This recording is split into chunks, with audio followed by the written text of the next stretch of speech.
रवि भाई साहब का भी आज ज्वाइन करके बहुत अच्छी बात है। गाड़ी में घूम रहे हैं, कहाँ घूम रहे हैं?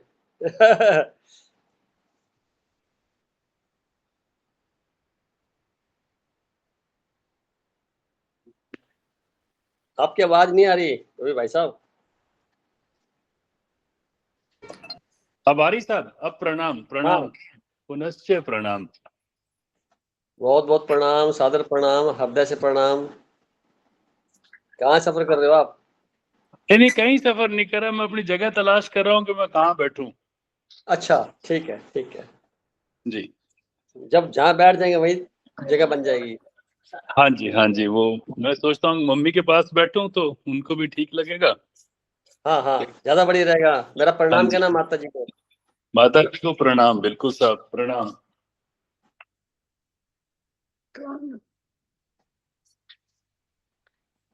चलो यार, रजनी जी भी ज्वाइन कर गए, नीला जी भी आ गए, और पुरुषोत्तम भाई जी, सोनिया जी आ गए, गरिमा जी हो गए। दो चार प्रणाम सर, छः। प्रणाम सभी को।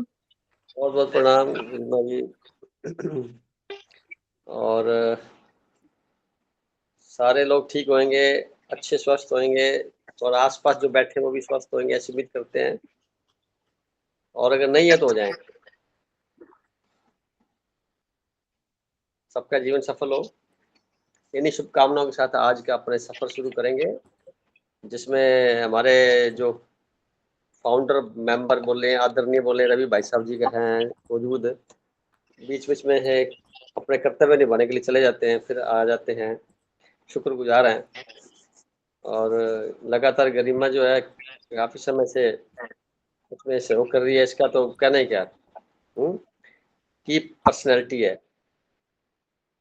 अब सोनिया जी हैं, वो हमेशा मिलेंगे मौजूद।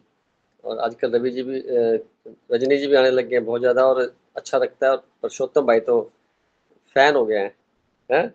अच्छे, हर वक्त चेहरे पे देखो, पहले से देखे साल 2 साल पहले और अब देखे चेहरे कितना अंतर आ गया। ये एक निशानी है इस बात की कि कहीं ना कहीं अच्छा फीलिंग, जहाँ पे अपने मन को जो तरंगे देते हैं, उससे सबका जीवन बदलता है अपने आप से। और एक बिल्कुल ना बदलता है, बिल्कुल। एक 1.5 घंटे का जो प्रोग्राम रखते हैं अपने, ये समय वो होता है जब लोग डाइनिंग पे बैठ के खाना खा रहे होते हैं, कुछ बना रहे होते हैं या एंजॉय कर रहे बिल्कुल होते हैं टीवी के साथ। तो कुछ चुनिंदा लोग, यानी परसेंटेज में देखें तो 1% भी नहीं होगा, जो इकट्ठे होकर के उस परमात्मा की याद में बैठ के उसके बनाए गए नियमों को, उसकी जो रचनाएं हैं उसको समझते हैं, और समझ करके अपने आप को अनुग्रहित करते हैं, उसको महसूस करते हैं, उसकी तरंगों को। ये बहुत बड़ा अपने ऊपर उपकार करने जैसा है। बिल्कुल जी, बिल्कुल। 8:01 हो गए हैं, 10 मिनट के लिए इस पूरी यूनिवर्स के प्रति हम अपना आभार व्यक्त करते हुए, और आ रही जा रही श्वासों के प्रति, जो कि एसेंशियल हैं जीवन के लिए, जिस पे हमारा नियंत्रण नहीं हो सकता, ये हमें गिफ्ट में मिली हुई हैं। और इस गिफ्ट को हम सिर्फ ऐसे महसूस करें जैसे हम एक साक्षी भाव से भी आ रही हैं और जा रही हैं, बस। कोई टिप्पणी नहीं, कोई रिएक्शन नहीं, किसी प्रकार का कोई जवाब नहीं। कोई इसके अलावा विचार आता है तो उसको, उससे आप विदा करते हुए यहाँ पे फोकस करें अपने आप को। ये आज का 10 मिनट का प्रोसेस लगाइए। Now please start.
दोनों हाथों से रगड़ते हुए अपनी आंखें खोल लीजिए और लाइव हो जाइए।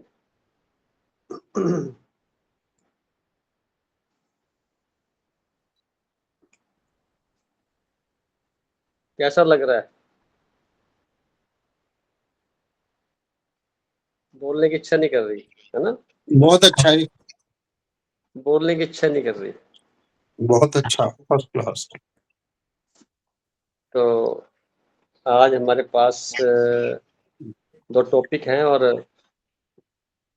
अपने रवि भाई साहब मौजूद हैं। इनसे गुजारिश करना चाहेंगे भी आप ही पढ़ के सुनाइए। तो आज का टॉपिक एक पहले वाला सब अनुशासन और साथ में आज का चिंतन का एक पॉइंट है कर्मों के ऊपर। फिर हम उस पर चर्चा करें। जी तो भाई साहब आप स्वागत के साथ आप पढ़िए। जी जी जी भैया जी, मैं इसको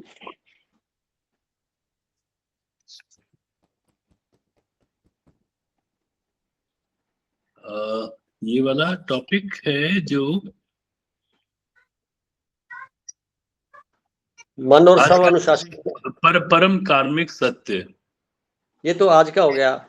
जी एक 2022 का है ना, जो मन और परम, मन और सब अनुशासन। वो शुरू में डाला हुआ ना, पिछले संडे डाला था। ओके मन और जी जी आ गया वो डाउनलोड हो गया। मन और अनुशासन जी। आवाज आ रही है क्लियर? हाँ, आवाज आपकी आ रही है। थोड़ा और थोड़ा मतलब माइक थोड़ा ऑन कर लेंगे, ज्यादा थोड़ा वॉइस बढ़ा लेंगे तो ज्यादा अच्छा लगेगा। जी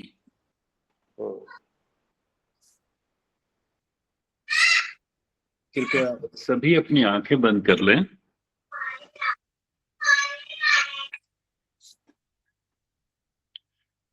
आज का विषय मन और स्व अनुशासन।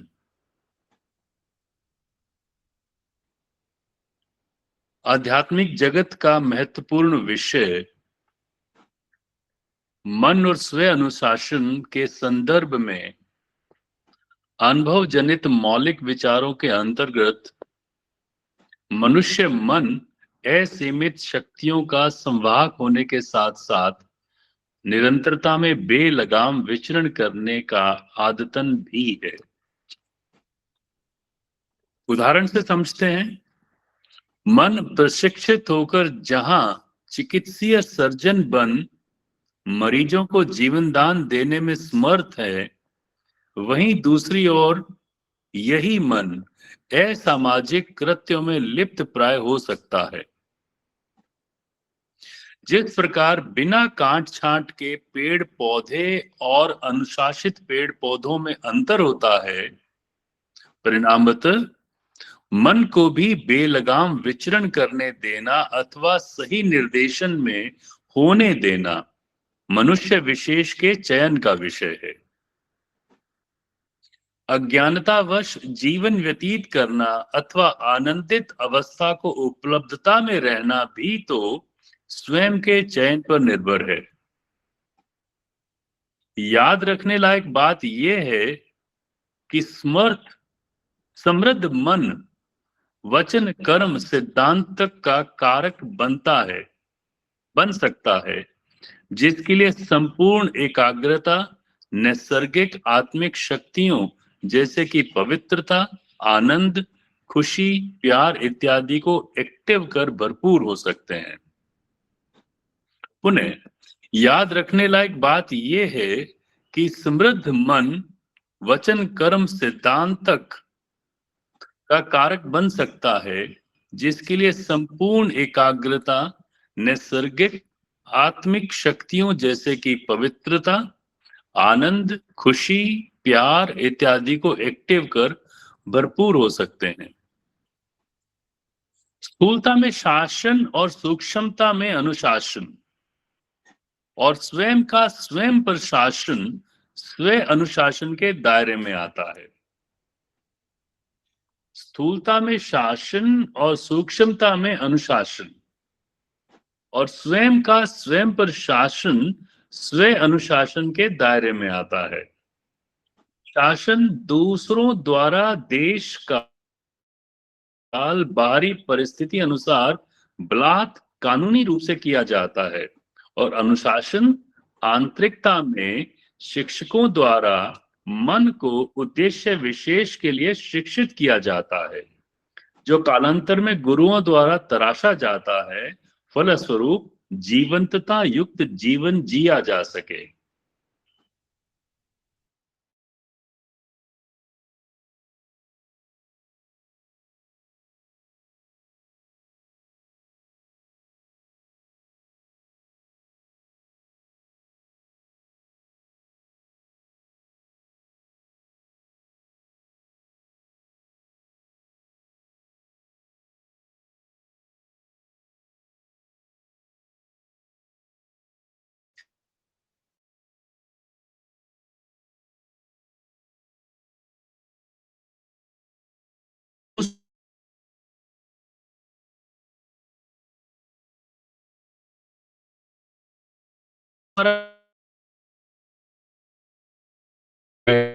निर्णय ज्यादा प्राप्त होते हैं और दूसरों से अनुशासन की उम्मीद रखते करते विभिन्न हथकंडे अपनाकर अनुशासनहीन रहना सामाजिक, आर्थिक, राजनीतिक विसंगति का सबसे बड़ा कारण बनता है। परिणाम स्वरूप अनुशासन के अभाव में न्याय लुप्त प्राय रहता है, जबकि निर्णय अथवा आदर्शवादी सलाह सर्वत्र आसानी से उपलब्ध है। इसी क्रम में स्व अनुशासन यानी स्वतः ही वॉलंटियर बन अपने मन को स्वयं ही निर्देशित कर अग्रसर करना माने अनवरत आनंद को उपलब्ध होना है, जो मूल्यनिष्ठ समाज की नींव के साथ साथ आनंदित जीवन जीने का सच्चा मार्ग है। पुनः इसी क्रम में स्व अनुशासन यानी स्वयं ही वॉलंटियर बन अपने मन को स्वयं ही निर्देशित कर अपने मूल स्रोत की ओर अग्रसर करना माने अनवरत आनंद को उपलब्ध होना है, जो मूल्यनिष्ठ समाज की नींव के साथ साथ आनंदित जीवन जीने का सच्चा मार्ग है, जिसके लिए प्रलोभन रहित और उम्मीदों से परे बेहद असीमित नैसर्गिक शक्तिशाली मन को द्वैत से अद्वैत की रीप्रोग्रामिंग करना स्व अनुशासन से संभव है। असीमित नैसर्गिक शक्तिशाली मन को द्वैत से अद्वैत की रीप्रोग्रामिंग करना स्व अनुशासन से संभव है। सच बात यह है कि संभावनाएं अनेक हैं, लेकिन जिज्ञासा से उत्पन्न सकारात्मकता और सघनता स्वयं को जानने और निरीक्षण करने से अभ्यस्त मन की पुरानी लय को ओवरलैप कर नए प्रोग्राम को अपलोड कर नए परिवेश में स्वयं को महसूस करना स्व अनुशासन को चरितार्थ करना है, जिससे पुराना मन तिरोहित हो और नया मन को स्वीकार करना है। प्रकृति जिन्हें दूसरों को राह दिखाने के लिए चयन करती है, उन्हें अपना रास्ता स्वयं बनाना पड़ता है। स्व अनुशासन का रास्ता भी कमोबेश उसी तर्ज पर होता है। मानव से अति मानव की ओर अग्रसर होना भी स्व अनुशासन का पर्याय है। अतः स्वयं पारखी बन स्वयं का निरीक्षण कर स्वयं को ही स्व अनुशासन में प्रतिपादित करना ही मूल्यनिष्ठ जीवन का द्योतक है। अतः स्वयं पारखी बन स्वयं का निरीक्षण कर स्वयं को ही स्व अनुशासन में प्रतिपादित करना ही मूल्यनिष्ठ जीवन का द्योतक है।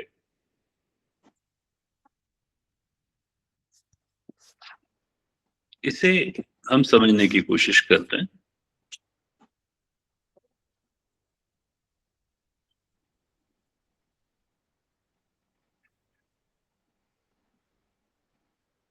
आज का आध्यात्मिक चिंतन परम कार्मिक सत्य।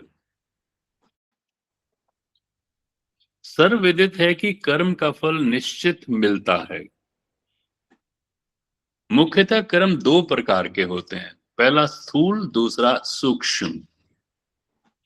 दोनों के मूल में बीज का आधार होता है। जैसा बीज, उसका मल्टीपल फल की प्राप्ति जो निर्भर करती है कि मूल बीज की क्वालिटी और बीज बोने के पीछे का नियम यानी इंटेंशन क्या है। मुख्यतः कर्म दो प्रकार के होते हैं, पहला स्थूल, दूसरा सूक्ष्म। दोनों के मूल में बीज का आधार होता है।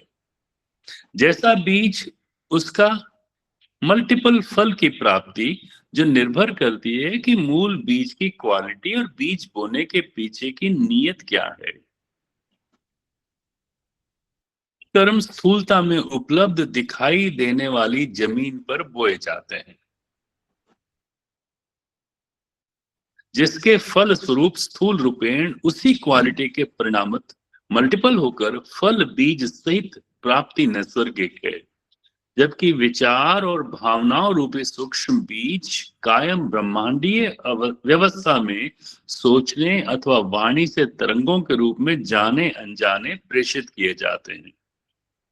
जबकि विचार और भावनाओं रूपी सूक्ष्म बीज कायम ब्रह्मांडीय व्यवस्था में सोचने अथवा वाणी से तरंगों के रूप में जाने अनजाने प्रेषित किए जाते हैं, जो मल्टीपल होकर सूक्ष्म परिणामित मानसिक पटल पर महसूस किए जा सकते हैं।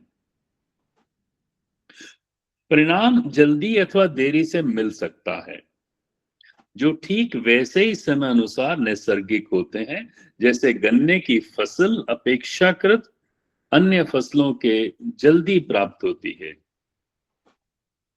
जिस पर प्रकृति की कायम व्यवस्था लागू रहती है और सूक्ष्म भावनाएं और विचार भी ब्रह्मांडीय अवस्था में तरंगित होकर समानुसार फलीभूत होते हैं। इस प्रकार अच्छे अथवा ज्यादा अच्छे जो प्रेषित विचारों की क्वालिटी पर निर्भर होते हैं, यानी जैसे कर्म वैसे उसका फल। यानी सांसारिकता निभाते हुए शुद्ध विचार हमेशा शुद्धता की प्राप्ति का मार्ग प्रशस्त करते हैं, जबकि ज्यादा शुद्ध विचार या परमात्मय विचार हमेशा श्रेष्ठ परिणामत होने का पर्याय बनते हैं। मानव जीवन के समकक्ष जिस प्रकार बहती हुई नदी हमेशा निर्बाध बहती जाती है और अंततः अपने उद्गम स्थल सागर में समाहित होकर अपना नैसर्गिक जीवन चक्र संपूर्ण करती है, और रास्ते में अनेकों अवरोधों के बावजूद अपने बहने के स्वभावगत अपना रास्ता स्वयं बनाते हुए अवरोधों रूपी पत्थरों को भी सहन करते करते अपना सफर जारी रखती है। किसी से कोई शिकायत शिकवा नहीं, सिर्फ नैसर्गिक बहना ही उसका स्वभाव को सिद्ध करता है, जिसमें किसी की प्यास बुझाती है तो किसी को ठंडक प्रदान करने में सहायक सिद्ध होती है। वहीं मनुष्य ऐसा प्राणी है जो नकारात्मकता और सकारात्मकता के बीच ही अटका रहता है, जो अराजकता और अशांति का पर्याय है, और नैसर्गिक गुणों की प्रचुरता होने के बावजूद भी अपने कर्मों से दूसरों को कष्ट पहुंचाने में देरी नहीं करता। बदला लेने की मंशा से नकारात्मक भाव और नकारात्मक विचार को प्रेषित कर ब्रह्मांडीय व्यवस्था को संपादित करने का कारक बनकर परिणाम स्वरूप अपने स्वस्थ मानसिक पटल को दूषित अनजाने में कर लेता है। जबकि ब्रह्मांडीय कायम व्यवस्था तो सिर्फ और सिर्फ प्राप्त तरंगों को मल्टीपल कर पुनः लौटाने का उपक्रम ही होता है, जहां बिना भेदभाव के समस्त उत्सर्जित तरंगों को पुनः मल्टीपल कर भेजने वाले की मनोदशा अनुसार निर्बाध लौटना होता है। जिस प्रकार हर बीज का फल भी उसी अनुरूप प्राप्त होना नैसर्गिक है, जिस पर भी अज्ञानी मनुष्य फॉल्ट फाइंडर की भूमिका बखूबी निभाता है और दोषारोपण और दूसरों पर अनावश्यक लेबलिंग लगाकर दूसरों के व्यवहार जनित अनुभवों की यादों तले अपनी कीमती श्वासों को खर्च करना स्वभावगत रहता है, जो अंततः व्यर्थता ही साबित होता है। जिस प्रकार कोई फलदार वृक्ष अपने फल का सेवन स्वयं में नहीं करता, वरन खुशी खुशी अनकंडीशनल दूसरों के लिए नैसर्गिक समर्पित रहता है, और नदियां अपना जल का सेवन स्वयं नहीं करती वरन जीवन दायिनी सिद्ध होती है, इसी तरह नैसर्गिकता में सभी दिखाई देने वाले पेड़ पौधे अपना नैसर्गिक जीवन चक्र संपूर्ण कर सकारात्मकता में तटस्थ रहते हैं। इसी क्रम में हर भाव सहज और अस्थायी होता है, और हर विचार भी ब्रह्मांडीय व्यवस्था के तहत एक दो और अनेक लोक के सिद्धांत पर आधारित होता है। हर विचार भी ब्रह्मांडीय व्यवस्था के तहत एक दो और अनेक लोक के सिद्धांत पर आधारित होता है। भाव अति सूक्ष्म तरंगों को उत्सर्जित करते हैं और विचार उसके बाद का पैमाना बनते हैं, जो वाणी से व्यक्त होकर शारीरिक कर्म का पर्याय बनते हैं। विशेष बात यह है कि स्थूलता में ध्यान होने की वजह से सूक्ष्म कर्म बेध्यान होकर स्वतः ही अनजाने बनते जाते हैं, जो कालांतर में मल्टीपल होकर प्राप्ति का मार्ग बनते हैं। प्रेषित विचार अथवा भाव ध्यान पूर्वक हो तो क्रांतिकारी परिवर्तन का मार्ग प्रशस्त करते हैं, अथवा विपरीत परिणाम की प्राप्ति का पर्याय बनते हैं। दोनों ही स्थितियों में प्रेषित करने वाला स्वयं ही जिम्मेदार होते हैं। यह सिलसिला समझने के बाद व्यक्तित्व में सत्य की झलक का कारक बनते हैं, जो जीने का परम सत्य सिद्ध है। सारांशतः सभी को अपने नैसर्गिक स्वभाव में होने के साथ कर्म करते हुए ध्यान युक्त होना पहली शर्त है, जिससे दैनिक जीवन को मूल्यनिष्ठ जीवन में रूपांतरण होना स्वाभाविक सौरभ युक्त सुंदर पथ का एहसास स्वतः ही होता जाता है, क्योंकि ब्रह्मांडीय व्यवस्था तो रूपांतरण का ही कारक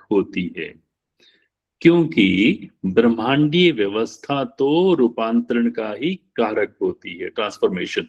जहां खजूर का बीज खजूर ही होता है, आम से आम ही उत्पन्न होते हैं, जो नैसर्गिक सत्य का मर्म साबित है।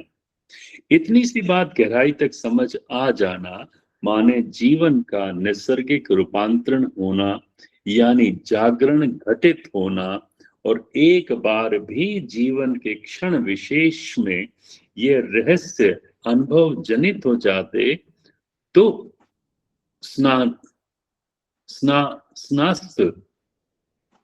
समस्त विकारों का शमन उसी क्षण में होना निश्चित होता है। पुनः इतनी सी बात गहराई तक समझ आ जाना माने जीवन का नैसर्गिक रूपांतरण होना, यानी जागरण घटित होना, और एक बार भी जीवन के क्षण विशेष में ये रहस्य अनुभव जनित हो जाते तो समस्त विकारों का शमन उसी क्षण में होना निश्चित होता है, और रूपांतरित व्यक्तित्व पिछले समस्त यात्रा को संपूर्ण कर इस लौकिक जीवन को अलौकिक में रूपांतरण का अनुभव से टाटा बाय बाय करता हुआ इस सुंदर पृथ्वी प्लैनेट से रुखसत होकर नैसर्गिक चक्र संपूर्ण कर, यानी यूनिवर्स परमात्मा में समाहित होकर परमात्मा में होना नियति है। ठीक वैसे ही जैसे कि प्रारंभिक प्रथम जन्म की रूहानी अवस्था जैसे आए थे, वैसे ही निर्लिप्तता में पुनः लौटना। कृपया अपनी आंखें बंद रखें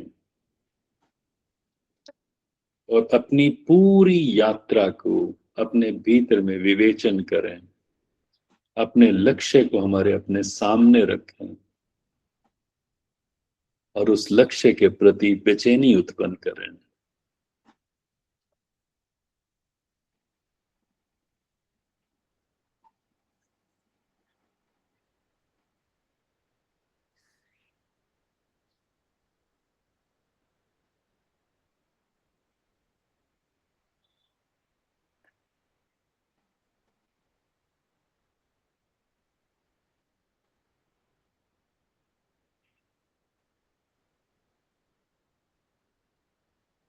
रूपांतरित व्यक्तित्व पिछले समस्त यात्रा को संपूर्ण कर इस लौकिक जीवन को अलौकिक में रूपांतरण का अनुभव से टाटा बाय बाय करता हुआ इस सुंदर पृथ्वी प्लैनेट से रुखसत होकर नैसर्गिक चक्र संपूर्ण कर यूनिवर्स परमात्मा में समाहित होकर परमात्मा में होना नियति है।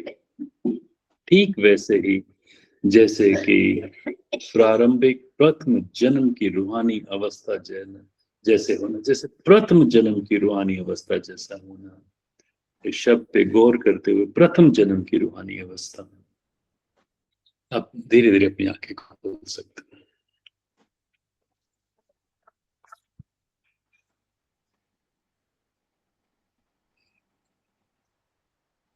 बहुत बहुत शुक्रिया भाई साहब, आपकी वाणी में विशेष स्पंदन है जो आपके प्रोफेशन से जुड़े होकर के और उसके द्वारा आपने जो पवित्रता हासिल की है उसका पुनः मेरा बार बार नमस्ते प्रणाम, हृदय से प्रणाम। यानी शब्दों के जीवंतता शब्दों में नहीं नजर आएगी, पर वाणी के माध्यम से जीवंतता को चार चांद लगाया जा सकता है। ये हमने आपकी इस लेख से शुरू से देखते आ रहे हैं। जो आप बोलते हैं इतने सुंदर व्याख्यान मैं भी नहीं कर सकता, तो इसलिए आपका हृदय से नमस्ते प्रणाम। माता जी पैसे पास बैठे तो उनको मेरा प्रणाम, क्योंकि बहुत दिन हो गए मिला नहीं मैं, और बड़ी बात हो जाए तो अच्छा है। आप अनम्यूट करिए पहले तो। हाँ, माता जी से बात कराएंगे? हाँ बिल्कुल करवाता हूँ, बिल्कुल करवाता हूँ।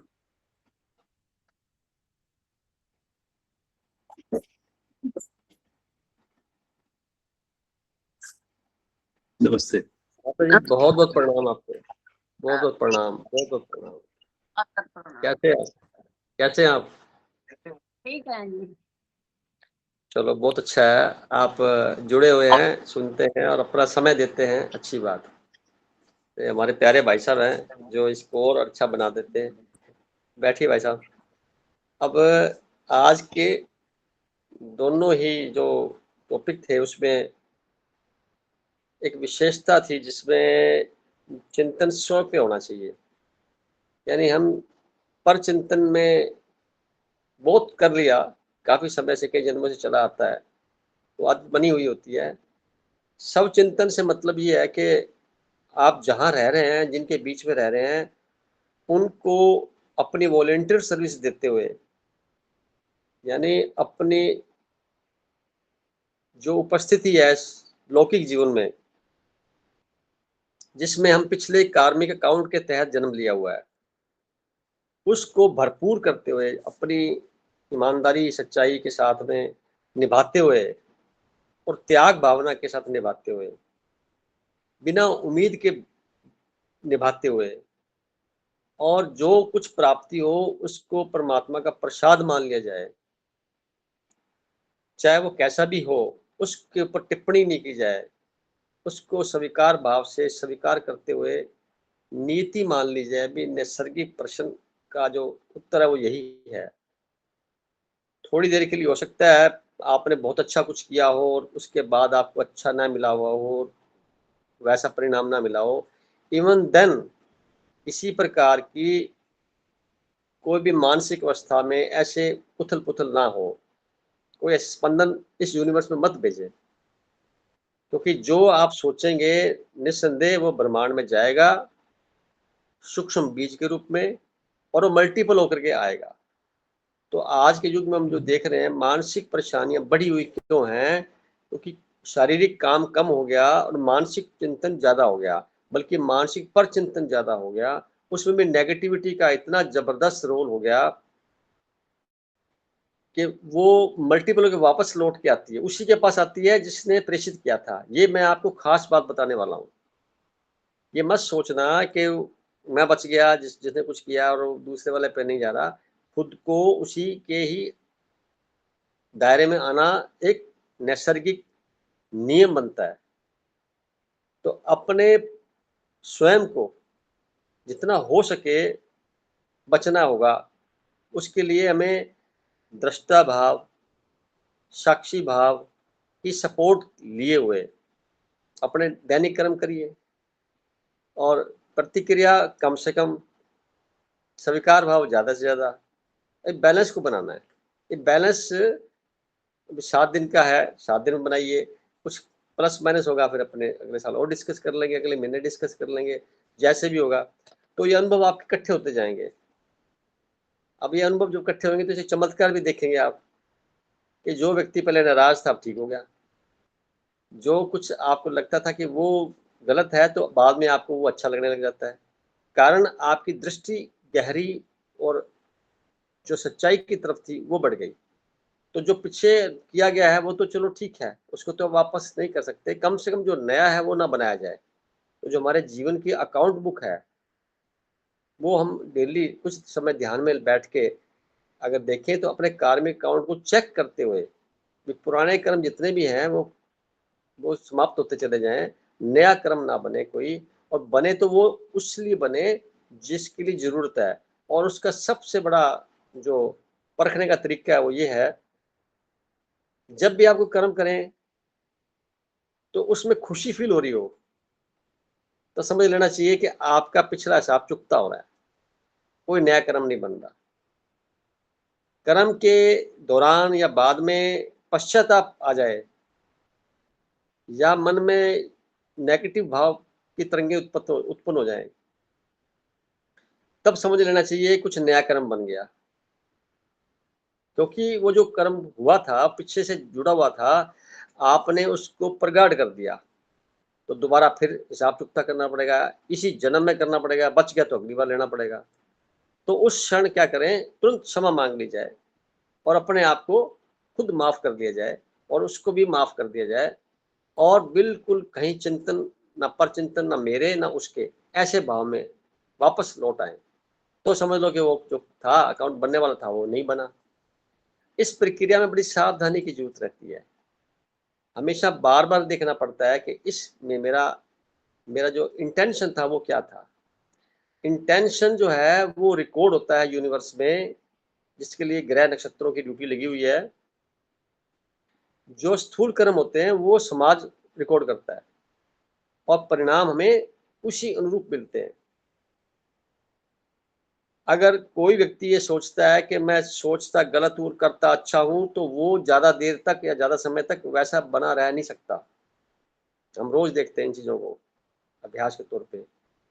कारण उसके पीछे बड़ा यही है कि आप मन और वचन कर्म से अगर अंतर है तो सबसे पहले तो आपके मानसिक पटल अस्वस्थ हो जाएगा, उसके बाद आपके विचार अस्वस्थ हो जाएंगे, फिर आपकी वाणी अस्वस्थ हो जाएगी, फिर आपका शरीर अस्वस्थ हो जाएगा। अब जड़ क्या हुई? विचार जो आपके भेजे, आपका इंटेंशन जो मेन भाव है, आपका भाव क्या है, पीछे क्या है। तो इनको इतनी सूक्ष्म चीजों की तरफ अगर हम गौर करते हैं तो सबसे पहले अपने पे करते हैं, तो जो आज के लेख हैं ये सार्थक हैं इस बात के कि वो रह नहीं जाएंगे जो पहले थे। और आप सब में से बहुत चेंजेस आया है, वो इसी का परिणाम है जो आज से 5-6 साल पहले, 10 साल पहले था, और धीरे धीरे करके आज आपको इस मुकाम पे ला चुके हैं कि आपने अपने आप को समझ लिया, अपने मन को पहचान लिया। मन किसे कहते हैं, विचार किसे कहते हैं, भावनाएं किसे कहते हैं, और मैं कौन हूँ, और मेरा क्या लक्ष्य है जीवन जीने का। मेरा शरीर को कितना और जिंदा चाहिए, कितना रखना है मुझे, इस धरती पर कितना समय और रहना है। इसके लिए एक और पैमाना बनता है, अपना डेली का राशन कार्ड चेक करिए सूक्ष्म रूप में कि मुझे आज क्या क्या खाना और कितना खाना है, ताकि शरीर को उसी हिसाब से भोजन दे सके चलाने के लिए। और उसके साथ भी अगर आप पूरे होशपूर्वक हैं, खाना खाते वक्त, बनाते वक्त, देते वक्त, लेते वक्त, परोसते वक्त, और श्वास की तरफ साथ में और ध्यान चला जाता है बाकी समय में, तो ये जीवन सार्थक करने की ओर बढ़ते जाने का सबूत है। तो मुझे लगता है बहुत अच्छे तरीके से भाई साहब ने आज पढ़ा है और बहुत ही मजे के साथ हमने इसको फील किया, आंखों को बंद करके अंदर की तरफ से गहराइयों में।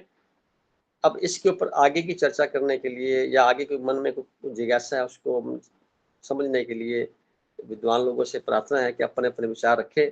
और मैं जैसे आमंत्रित करता हूँ, पहले चाय बहन जी से शुरू करते हैं। चाय बहन जी का स्वागत है।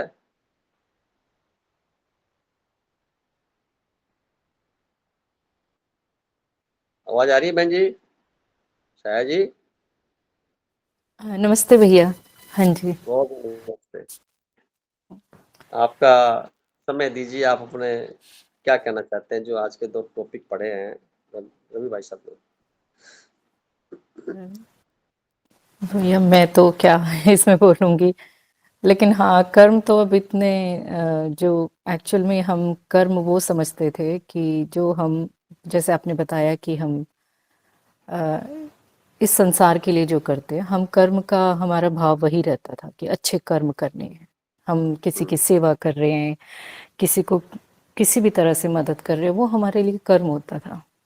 लेकिन अब समझ आया कि हम एक्चुअली वो है जो हम सोचते हैं, हम वो नहीं है जो हम करते हैं, इसमें फर्क है। बहुत सुंदर, तो अब बहुत ये सुंदर। समझ आया कि मैं तो वो हूँ जो मेरे विचार है। कई बार हमारे विचार और हमारा जो शारीरिक रूप से कर्म है वो मेल नहीं खाता था, अंदर बहुत कुछ सुंदर। द्वंद्व चल रहा है, लेकिन हम संसार के लिए कर कुछ और रहे हैं, ये हम्म, थे। तो कहीं ना कहीं हम अपने आप से भी ईमानदार नहीं थे, हम खुद दोगले थे कि हम कुछ सोच रहे हैं, हम कुछ कर रहे हैं। लेकिन अब बहुत हम सुंदर। इतने सच्चे हो गए हैं कि हम जो सोच रहे हैं हम सिर्फ वही कर रहे हैं। क्या बात है। अब हम वही हैं, बिल्कुल। हम अंदर और बाहर एक ही हैं, अब कोई फर्क हाँ, नहीं है। तो बहुत इससे सुंदर। जो हमें जो शांति, सुख जो हमें हम्म, महसूस हुआ, हमें पता चला यही एक्चुअल में यही जीवन जीना होता है। और हम्म, बड़ी सुंदर एक जैसे बात समझ आई, तो अभी मैं सुन रही थी तो मन में यही आया कि ईश्वर को ना प्रसाद के रूप में जब हम पूजा करते हैं ना, हमें कभी कभी पता ही नहीं होता, प्रकृति में हमारे सभी प्रश्नों का जवाब होता है। तो जब मंदिर में पूजा करते हैं तो कहते हैं प्रसाद के रूप में हमेशा नारियल और केला ही चढ़ता है, मतलब सही प्रसाद वही होता है। तो हमें लगा ठीक है ऐसा होता है, लेकिन क्यों होता है वो कभी पता ही नहीं था। अब वो बड़ा समझ आया कि क्योंकि केला और नारियल ऐसे फल है जो बीज से पैदा नहीं होते, बीज से नहीं होते। क्या बात, क्या बात है, क्या बात है। उसके लिए उसको वो ईश्वर के चरणों में अर्पित हो, इसके लिए उसको जड़ों से नया उगना पड़ता है, वो किसी बीज से नहीं जुड़ेगा। बहुत और सुंदर बाकी है। के जो फल है वो तो हमने कुछ खाया फल, उसका झूठा बीज भी है, उससे भी एक पौधा उड़ गया, उग गया, तो हम हम्म, वो फल भी तो चढ़ा सकते हैं, लेकिन वो सही नहीं है क्योंकि वो एक तरह से वो झूठन है, जो जो पहले का उस बीज के अंदर जो रह गया, जो सत रह गया, वो उस फल के अंदर भी आया है किसी भी बहुत तरह। सुंदर। तो हमारा मानव हम्म, जीवन भी तो यही है ना, जो अंदर बीज रह गया, हम वही बीज से अगर बार बार जन्म ले रहे हैं, अंदर वो बीज वही है, तो उसमें क्या कितना बात है। परिवर्तन आएगा? इतना बहुत परिवर्तन सुंदर, नहीं बहुत। आएगा कि हम ईश्वर की में अर्पित हो जाए, ईश्वर के लिए अर्पित हो जाए, या ईश्वर हमें स्वीकार करे। वो पवित्रता आएगी कैसे अगर उस बीज का अंश ही हम्म, रह गया हमें? तो हमें हम्म, अपने आप को उसी जड़ों से दोबारा पैदा होना है। वो जो जड़ें हैं ना, जो हमारी मूल जड़ है, जहाँ से हम सोचते हैं कि हमने कहीं से जन्म लिया या हम कहीं से आए हैं, तो वो जो जड़ों की वो जो पवित्रता है ना, वो हमारी यात्रा ही उसको समझने और उस तक पहुंचने के लिए जो प्रयास करते हैं, हमारी यात्रा ही वही है। जो हमारी बहुत। आध्यात्मिक यात्रा केवल यही है। हम्म, लेकिन ये इस चीज को समझने के लिए भी अब ये जब समझ आता है कि हम अंदर बाहर से हमारे विचार और हमारे कर्म एक जैसे हो, तो हमारा जो सांसारिक जीवन है, जो हमारे कर्म है, वो कभी गलत अनजाने में भी नहीं होते, बहुत वो सुंदर, अपने आप बहुत, सही होंगे। क्योंकि बहुत हम सुंदर। अंदर से हमारी सोच कहीं और से जुड़ी, या हम अंदर से इतने सच्चे हो गए कि अब हम पहले अपने आप को तोलते हैं कि क्या मैं सही हूँ।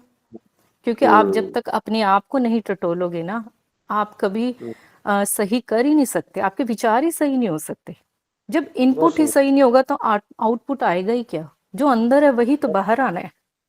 हम्म, और अब स्थिति ऐसी है कि सामने वाला कुछ भी बोल रहा है तो हमें यही पता है कि वो कितना सही बोल रहा है, कितना गलत बोल रहा है, क्योंकि हम उसमें से निकल चुके हैं। मतलब इतना समझ आता है सब कुछ कहीं ना। तो अब इतनी जो कहिए समझ आ गई है कि अपने आप को आध्यात्मिक और सांसारिक जीवन में बड़ी सहजता से बैलेंस कर लेते हैं। समझ आ जाती क्या है बात है, कि क्या बहुत सुंदर। किस बात को सुनकर आपको वहीं रुकना है, कहाँ प्रतिक्रिया देनी है या कहीं नहीं देनी है। बहुत अब आपके सुंदर। शब्द, आपके जो विचार है वो भाषा के रूप में केवल सीमित लोगों तक रह जाते हैं। आप हर किसी से नहीं बांट सकते। आपकी वाइब्रेशंस मैच ही नहीं होते। आप अपने इसको कभी कभी लोग ये भी समझ लेते हैं कि हम अकेले, कोई नहीं है। एक्चुअल में क्या है, जो वाइब्रेशन की जो फ्रिक्वेंसी हाई होगी तो उस तरह के लोग भी तो आपको 10 में से कोई एक मिलेगा, सभी नहीं बहुत मिलेंगे। सुंदर। पहले हम 10 में से 9 लोगों के साथ बड़े खुशी से मिल लेते थे, बात कर लेते। अब नहीं होता। अब हम 10 में से सिर्फ एक के साथ अपना समय या अपना विचार बांटना पसंद करते हैं। ये इसको हमें अपनी प्रोग्रेस ही समझनी चाहिए। हमें ये नहीं बहुत सुंदर। समझना कि मैं क्या हूँ। और अब इतना है कि आप देखिए, आप हमें अगर परिवार में अगर हम में से कोई एक जना भी सच्चाई समझ लेता है, इसको मैं कोई बुद्धिमान होना नहीं कहूंगी कि मुझे कुछ बुद्धि आ गई, यही सत्य था। लेकिन सत्य क्या है ये समझने में मेरा जो समय लगा, तो देखने का नजरिया ये हो गया कि अब मैं सबको ये बोलती हूँ कि कोई भी गलत नहीं है। हो सकता है आप जिस नंबर को 6 देख रहे हो, सामने वाला उसके लिए वो नंबर 9 है, तो गलत वो भी नहीं बहुत है, सुंदर। गलत आप भी नहीं है। तो संसार में यही हाँ, चलता है, आप भी सही हो और मैं भी सही हूँ। सही है। सामने वाला अपनी जिस भी स्थिति में होता है, तो कहीं ना कहीं मुझे वो चीज समझ आ गई कि कोई गलत नहीं है। चाहे वो आपके लिए सही कर रहे हैं, गलत कर रहे हैं, वो आपका है ही नहीं मैटर कि क्या है। लेकिन आप जब सामने वाला कुछ भी बोल रहे हैं तो इससे क्या होता है, शिकायत नहीं रहती किसी भी तरह की। जब आपको कोई शिकायत ही नहीं है तो आपका जो वो समय शिकायतों में व्यतीत होता था ना, वो अब आपका सही कार्य में जा रहा है, सही कर्म में जा रहा है। क्योंकि आपके पास शिकायत ही नहीं। जब शिकायत बहुत संसार में है क्या, शिकायत के अलावा क्या है, कुछ भी नहीं है। हम केवल उसी मोड में रहते थे। जब अब वो समय हमारा अपने आप पे लगता है, अब हमें ऐसा लगता है कि अब लगता है कि बहुत कुछ है करने के लिए, जितना समय मिलता है तो अपने आप को जब सुधारते हैं तो आपके पूरे परिवार पे भी इसका असर पड़ता है। आपके परिवार बहुत भी सुंदर। बहुत, एक एक इंसान भी अगर विचार तो आपके उसी घर में घूम रहे हैं ना, आपके हाँ कार्य जी। में आ रहे हैं, आपके कर्म में आ रहे हैं। आप कैसे सोच सकते हैं कि बाकी सदस्य प्रभावित नहीं होंगे। जब एक किसी की कटु वाणी से परिवार का माहौल बिगड़ सकता है, तो किसी के आत्म मंथन से उस परिवार में क्यों नहीं फर्क पड़ेगा। बहुत सुंदर। आप कहीं ना बहुत कहीं सुंदर। अपने बच्चों को भी बताने लगते हैं कि बच्चे भी आपसे क्या सीखते हैं, कि सभी सही है, केवल आप अपने पे ध्यान दीजिए और अपनी एनर्जी सेव करो। आपका क्या, बहुत आपका सुंदर। मकसद है। तो आप जब यही सब कर रहे हैं तो क्या हम केवल के अपने आप को सुधारते हैं, हम अपना पूरे परिवार के लिए हमारी ब्लेसिंग होती है। ये किसी एक की बहुत यात्रा सुंदर। शुरू हुई तो पूरे परिवार के बहुत लिए हो सकता है। बहुत परिवार सुंदर। क्यों, हम जितने जनों से बात करते हैं कुछ है, तो कहीं ना कहीं ये भी तो हमारा एक कर्म हो गया ना। तो हमने अपने आप पे जो किया, जो हमारे विचार अगर सही हुए, तो कार्मिक रूप से हम जितने लोगों से मिलते हैं, आप कहीं ना कहीं अनजाने में भी उनके कुछ भला ही करते हैं।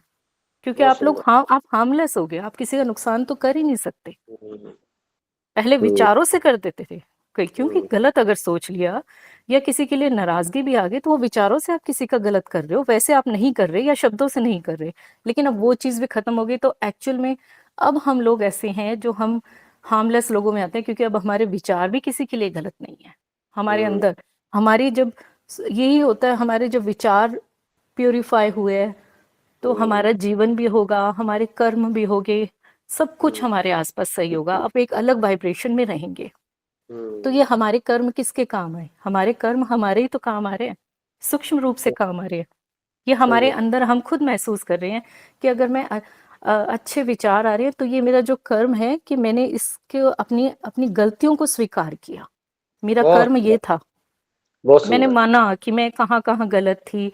मैंने ये माना कि सामने वाले को जिसको शायद मैं गलत समझ रही थी वो भी तो सही होगा, अगर मैं उसके जगह पे शायद ये विचार करूं तो वो भी सही है। जब मैंने अपने आप को सही किया तो मेरा कर्म भी अपने आप सही हो गया। तो सब कुछ एक एक सही कदम लेना होता है, बाकी सारी चीजें स्वतः ही अपने आप ही सही होती रहती है, आपको कुछ करना नहीं लगता, आपको कोई एनर्जी, जब आपने जिस चीज को अट्रैक्ट कर लिया, जिस एनर्जी को जैसे कर लिया, चाहे वो सही है तो आप सही बन रहे हो, गलत है तो आप गलत और होते जाते हो। तो ये कहीं ना कहीं जो भी है, मैंने ये भी बड़ी सुंदर बात सुनी कि ईश्वर की मर्जी के बिना हम कहीं से कोई अच्छी बात भी नहीं सुन सकते, हमें अच्छी संगति भी नहीं मिल सकती, हम किसी अच्छे इंसान के तक भी नहीं पहुंच सकते, हम किसी अच्छे एस्ट्रोलॉजर के पास भी नहीं पहुंच सकते। जब ईश्वर की मंजूरी होती है ना कि उसको लगता है कि किसी का जीवन परिवर्तित करना है, किसी का जीवन बदलना है, तो वो केवल, क्योंकि जो एस्ट्रोलॉजर है वो भी गुरु है, जो गुरु है वो भी आपको कुछ ना कुछ नॉलेज दे रहे हैं। तो जब तक उस ऊपर वाले की मेहरबानी नहीं होगी ना, जब तक वो आपको चूज नहीं करेगा, और चूज किए हुए लोग भी कम होते हैं, तो हम बहुत सारे नहीं मिलेंगे। इसलिए हम सब जने यहाँ पर आते हैं संडे को, क्योंकि हम यहाँ जो बात कर रहे हैं ये केवल हम यहीं पर ही कर सकते हैं, हम ये संसार में नहीं कर सकते। बहुत सुंदर, बहुत सुंदर। बस भैया कुछ जी, नहीं आपने तो बहुत अच्छा पूरे, मतलब आज पता विशेष बात क्या है, इतना सुंदर जो चल गया प्रोग्राम, उसका कारण है 8 बजे केतु का नक्षत्र चल रहा है। वार संडे जरूर है पर केतु का नक्षत्र चल रहा है। केतु होता है आध्यात्मिक सर्जन, यूनिवर्स का, परमात्मा का, इसको एक ऐसा बोल सकते हैं सर्जन। सर्जन का मतलब ये होता है कि चीर फाड़ करने वाला सर्जन तो अलग होता है, ये जीवन दान देने वाला सर्जन है।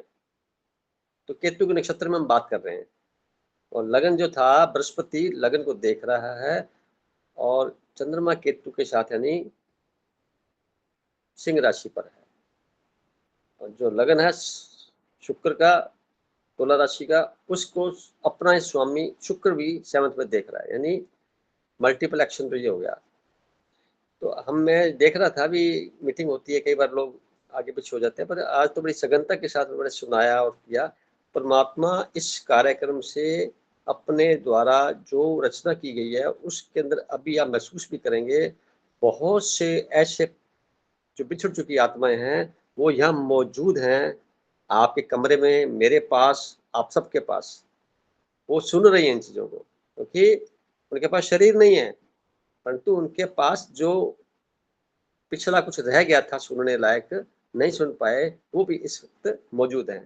क्योंकि जब किसी की कुंडली बनती है तो पहली कुंडली जो बनी थी प्रथम जन्म में, उसके बाद बंद नहीं होती, वो रेगुलर चलती रहती है, और 120 साल के बाद रिपीट होती रहती है, हर एक 120 ईयर्स के बाद रिपीट होती रहती है। तो सबको उम्र 120 साल की मिली हुई है एस्ट्रोलॉजिकली। कोई 50-60 में चला जाता है, कोई 70-80 में चला जाता है, कोई 100 में पार कर लेता है। जो बच जाता है ना, कुंडली खत्म नहीं होती, वो वहीं यूनिवर्स में आत्मा घूमती रहती है। जैसे ही वो समय पूरा होगा वापस पुनः जन्म ले लेगी। उनमें से कुछ बहुत ही कैटेगरी वाइज देखा जाए तो कुछ पहले ले लेती है, कुछ बाद में ले लेती है। परंतु इस चक्कर को आना जाना जान लेने का तरीका ये है कि जो लोग जान गए हैं वो इस चक्कर से अलग होने की प्रक्रिया में आ गए हैं, ऐसा मानना चाहिए।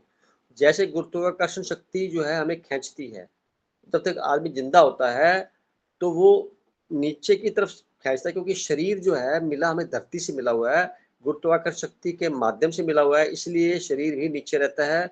और जब इसके अंदर जो प्राण शक्ति है, आत्मा बोलते हैं, सोल कहते हैं, वो जब निकल जाती है तो शरीर भारी हो जाता है। क्यों हो जाता है? क्योंकि जो बैलेंस बना हुआ था नाभि के पॉइंट पे, श्वासों के माध्यम से खिंचाव पड़ रहा था पूरा, वो हट गया, अब ये अकेला रह गया। तभी एक स्वस्थ बंदे को उठाने के लिए तो एक बंदा ही बहुत होता है, और जब डेड हो जाता है तो उठाने के लिए कई लोग चाहिए होते हैं।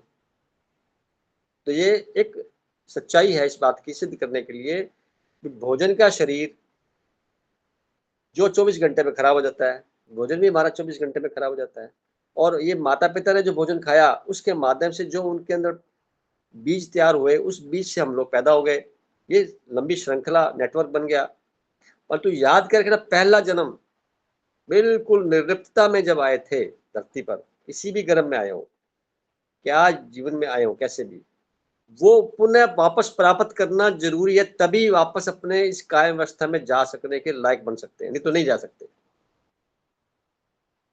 बहुत बड़ा परिक्रमा के साथ में जिस दिन समझ में ये आ गया कि मेरा पहला शरीर, पहले जो मेरा वास्तविक स्वरूप था वो आज भी वही का वही है। अगर मैं आप सबसे पूछूं कि जब आप 7-8 साल के थे तो जितनी आपको होश थी, क्योंकि 8 साल तक पहुंचते बच्चा 80% तक अपनी जानकारियां समझदारी से प्राप्त कर लेता है, जितनी उसको जीवन में चाहिए होती है। बाकी 15-16 साल की अवस्था तक चलता है प्रोग्राम। तो वो जो स्थिति होती है वो आज भी वैसे के वैसे ही आप हैं। फर्क कितना पड़ गया कि पहले की सोच और आज की सोच में दिन रात का अंतर आ गया, रूपांतरित हो गए। और बाकी लोग देखेंगे उम्र उनकी बहुत बड़ी हो गई शारीरिक तौर पे, पर मन वहीं टिका हुआ है। मन का विकास नहीं हुआ, मन की ग्रोथ नहीं हुई, तो मन को रूपांतरित नहीं किया गया। जो सबसे मूल जड़ है, जो बुढ़ापे में सबसे ज्यादा परेशान करती है, शरीर का धीरे धीरे क्षय होना एक नीति है, उसको हम चेंज नहीं कर सकते। श्वास आ रहे हैं जा रहे हैं, एक एसेंशियल प्रक्रिया है, उसको हम नियंत्रित नहीं कर सकते। खून हजम खाना बनने होने के बाद खून बनता है, ये हम नियंत्रित नहीं कर सकते। ये परमात्मा की कायम व्यवस्था का एक नैसर्गिक फार्मूला है और ये उसी के अधीनता में चलता है। हम इस पे अपना अधिकार भी नहीं कह सकते, ये उसी कृपा को मानते हुए चलेंगे। परंतु अधिकांश हिस्सा जो एनर्जी का है वो हमारी सोच पर डिपेंड करता है। हमने दिन में क्या क्या सोचा, नेगेटिव पॉजिटिव, जो वो उसके हम जिम्मेवार खुद है, वैसे ही प्रोडक्शन होकर हमारे को मिलेगी। शुद्ध भोजन खाएंगे तो शुद्ध का असर महसूस होगा, शरीर स्वस्थ बना रहेगा। अशुद्ध भोजन खाएंगे, बादशाह भोजन खाएंगे, मरा हुआ भोजन खाएंगे, इवन तो पानी भी मरा हुआ पीते हैं। मैं जिंदा पानी उसको बोलता हूँ जिसमें कुछ मिनरल्स जो लॉस हो गए थे पुनः प्राप्त कर दिए गए। फिल्टर वाले पानी में बोतल में डालिए, किसी कैंपर में रखिए, वो पानी जिंदा नहीं मानता मैं। मेरा एक फार्मूला है कि उसके अंदर हम थोड़ा तुलसी के पत्ते डाल दो, गुलाब के 2-4 पत्ते डाल दो, कोई मीठी नीम के पत्ते डाल दो, या कोई और ऐसा पौधा है जिसके पत्ते डाल दो। अब उस पानी का सेवन करिए दिन भर आप, वो पानी जिंदा होगा, लाइव वाटर होगा, पूरे शरीर की रक्षा करेगा। अभी विचार है ना, ये मैं करता हूँ इसलिए बताया मैंने आपको। उसके परिणाम क्या है? अब मैं ऑफिस में भी जाता हूँ तो बोतल में वही लेके जाता हूँ, गुलाब के पत्ते होते हैं, तुलसी होती है। तो पानी कहते सर ये तो पानी मंदिरों में नहीं मिलता, ऐसा पानी मैं मंदिरों में मिलता है, वहां पे तुलसी वाला पानी मिलता है, गुलाब के पत्ते नहीं होते। तो मेरे पास गुलाब निकलते हैं रोज, 2-3 फूल 5 फूल मिल जाते हैं, तो मैं डाल के ले आता हूँ। तो उस पानी का टेस्ट ही अलग हो जाता है। अब पानी जब जैसे अंदर गया तो 72% पानी है, वो पानी में मिक्स होगा तो बैलेंस को धीरे धीरे पुराने पानी को थिक करेगा ना, शुद्ध करता चला जाएगा। पानी ही चंद्रमा का रिप्रेजेंटेशन है, मन विचार भी चंद्रमा का रिप्रेजेंटेशन है, और जो विचार हम बोलेंगे भावनाओं के साथ में वो भी चंद्रमा से जुड़ा हुआ है। इस सारा खेल एक जल्दी से निकलता है। तो शुद्ध प्रक्रिया, शुद्ध भोजन से, शुद्ध विचारों से परिणाम कुछ भी आए वो उसके जिम्मेवार हम खुद हैं। इसी पे कहना भी वो गलत हो जाता है। तो आज का टॉपिक जो है बड़ा सेंसिटिव होने के साथ में गहराई वाला है। बहन जी ने बहुत अच्छे तरीके से अनुभव के साथ में इसको बताया। मैं बहुत शुक्रगुजार हूँ। सभी जने सुन करके भी अभिभूत हुए हैं। भी रवि भाई साहब भी आज कुदरती काफ़ी टाइम के बाद ज्वाइन किया, तो उन्होंने तो इसमें बोल कर के बहुत कुछ एहसास करा दिया। स्पंदन जो हो रहे हैं उसकी भी क्वालिटी होती है, बोलने का एक अंदाज। तो जितने ज़्यादा शब्द समझ करके बोले जाते हैं उसमें खुद की योग्यता भी शामिल हो जाती है। अब पूरे ब्रह्मांड में चले गए ना विचार, आज से देखना जो आगामी 7 दिन है ना, बहुत ही शानदार तरीके से सबके बीतेंगे। ये गारंटी इस बात से मिल गई, ये ज्योतिषीय कारण से मैंने बता दिया आपको। अब आप कुछ कहना चाहेंगे, फिर अगले मेंबर से बात करें? नहीं भैया, आपका बहुत बहुत शुक्रिया, बने रहिए। नहीं भैया। हाँ जी, तो रजनी जी से बात करेंगे। रजनी जी, प्रणाम सर। प्रणाम बहुत सभी। बहुत प्रणाम। हाँ जी, आप कुछ बताइए, आपने बहुत कुछ सुना है अभी तो, आज तो सर आपने आज बता तो दिया, एक ज्योतिषीय घटना है जिसके कारण से आज की मीटिंग एक अलग ही मोड़ ले रही है। हाँ सर मतलब एक एक जब आपने बोला तब बोलने की जो थी ना, मौन आया। रवि भैया हाँ ने जो आज का लेख पढ़ा उससे और शांति हो। ये छाया दीदी ने पढ़ा तो ऐसा लग रहा है कि शब्द ही नहीं है हमारे पास कि हम क्या बोलें। एक अलग ही हम जा रहे हैं, यहाँ पर नहीं है हम, और उसका कारण भी समझ में नहीं आ रहा। अभी जब लेख पढ़ रहे थे ना, तो मैं सच्ची अपना बताती हूँ कि मेरे मन में क्या चल रहा था। मुझे ऐसा लग रहा था कि जब लेख पढ़ते हैं ना, इसमें इतने, मैं कहूँ कि वजनदार आप शब्द चुनते हैं कि शायद, मुझे बाकियों का पता नहीं है, मैं अपना बताती हूँ कि मुझे ऐसा लगता है कि बहुत भरकम है इसमें, इतना मैं इतनी अभी लायक नहीं हूँ कि मैं इन्हें समझ पाऊँ, लेकिन फिर भी इसमें इतना आनंद आता है ना सर, कि समझ में नहीं आता कि कहाँ से ज्ञान आ रहा है और हम उस शब्दों को कैसे समझ रहे हैं। बहुत अच्छी बात, बहुत अच्छी प्रयास कर रहे हैं आप कि मैं मकसद, मैं कहूँ कि मुझे हर शब्द का मतलब आए, कि हर एक होता था कि हम जैसे स्कूल में पढ़ते थे कि हमें पूरे सलाद का अर्थ समझ आए, मुझे नहीं समझ में आया, पर फिर भी जो आनंद आया वो परम आनंद आया। वाह, ताकत शब्दों की। शब्दों की, यहाँ पर जितनी भी आत्माएं हैं, जैसे आप बोल रही हैं, जिनकी उनकी एकाग्रता है ईश्वर से जुड़ने की, यूनिवर्स से जुड़ने की, शायद वो हम भी लेके बैठे हैं, तो इसीलिए हम जुड़ रहे हैं उनसे। बहुत अच्छी बात है। आपका अनुभव करना ही कितनी बड़ी बात है। बोलने की फिर इच्छा नहीं करती। आप 10 मिनट जो बिताए सुबह वाले, अभी जब मीटिंग शुरू के टाइम पे, उसके बाद फिर आदमी वो रह नहीं जाता ना, थोड़ा सा कंसंट्रेट हो जाता है। जो पहले बिखरा हुआ मन था वो कंसंट्रेट होके लाइन में स्ट्रीमलाइन हो जाता है। अब ये अवस्था लगातार बनी रहे या कुछ प्रतिशत बढ़ती रहे दिन भर के अभ्यास में, जो भी दैनिक कार्य करें, क्योंकि वहाँ पे विचलन है, परेशानियां हैं, वहाँ पे अव्यवस्था है, अराजकता फैली हुई है। वो जगत अलग है, ये जगत अलग है। अब दोनों को बैलेंस जीवन में करना है, तो सबसे पहले गृहस्थी ठीक हो जाती है, सारे कर्म ठीक हो जाते हैं। अब आपके चेहरे से लेकर के बॉडी के पूरे ऑरा में भी एक प्रकार का स्पंदन पॉजिटिविटी के साथ में उद्दीलित करता है सामने वाले को कि भाई इसमें कोई विशेष चुंबकीय ताकत है, शक्ति है। तो वो आपके भावनाओं के साथ में अपने आप को भी अच्छा महसूस करता है। तो कितनी बड़ी बात हो गई भी, आपका ऑरा क्लीन हो गया। ऑरा जब क्लीन हो गया, तो जब आप कोई बात करेंगे तो उस ऑरे के माध्यम से तो बात प्रेषित होगा। तो ऑरा क्लीन, विचार क्लीन, तो ऑरा क्लीन, तो भाव भी क्लीन, तो बाहर जो जाएंगे स्पंदन यूनिवर्स में, वो वैसे मल्टीपल होकर वापस लौट के आपके पास आ जाएंगे। मेरा आज के टॉपिक से संबंधित इतना ही बात थी। तो विचार प्रेषित करते वक्त सावधान रहें, होश में रहें, क्या बोला जा रहा है मेरे द्वारा, क्या सोचा जा रहा है मेरे द्वारा। करना तो चलो स्थूल है, सोचना, आप देखिए जब भी कोई अच्छा सोचता है आदमी, तो उसको उसी वक्त 50 नंबर मिल जाते हैं। अगर अच्छा सोचता है 50 नंबर अच्छे हो गए, गलत सोच रहा है तो 50 नंबर माइनस में हो गए। और अगर उसने बोल दिया 25 नंबर और जुड़ गए, 75 हो गए। अब वो कर भी दिया उसने वैसा वैसा, तो 100% वो कर्म बन गया। अब इसको मैं ऐसे भी कहता हूं कि जितने भी कर्म आज तक संसार में हुए हैं, उसके पीछे का जो विज्ञान है, उसकी भाव की दशा और उसके विचारों के अंदर पहले पूरी पिक्चर तैयार होती है, उसके बाद वो मुख से बोलता है, फिर कर्म करता है। यानी 50% हिस्सा क्या है, सोचने पे है। आपका पहला विचार सोचने पे 50% का योगदान उसका है। आपने वहां तक ही रोक लगा दी गलत विचार को, तो 50% आपके वही खत्म हो गए। बोला तो 75 हो गए, और कर भी दिया तो 100 पूरा हो गया। अब इसके परिणाम भी वैसे वैसे ही मिलेंगे, और मल्टीपल औरों की मिलेंगे। आप मुस्कुराकर किसी से बात कर रही है हंसते हंसते, सामने वाला मुस्कुराकर के हंसते हंसते बात करेगा। ये तो स्थूल में समझ में आ जाता है। अगर आप नेगेटिव यहाँ सोच रहे हैं किसी के बारे में, तो ये विचार वहां चले भी जाते हैं। अगर वो थोड़ा उस रेंज में आ जाए, तो फिर वो क्या करेगा, वो भी तो ऐसे विचार भेजेगा आपको।